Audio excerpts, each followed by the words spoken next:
Welcome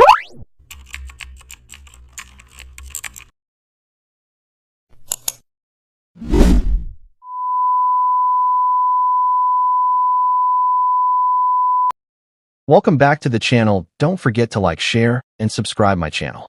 Today we are explore how to create a layered team member showcase using custom shapes in Photoshop. Now I open Photoshop and set a wide canvas to feature multiple team members clearly. First I select the custom shape tool and draw rounded rectangles as the base for each profile. Then I duplicate them, slightly move duplicates backward, and darken for depth.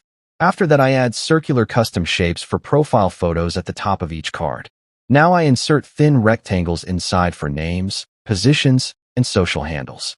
Next I carefully space all cards evenly to maintain readability.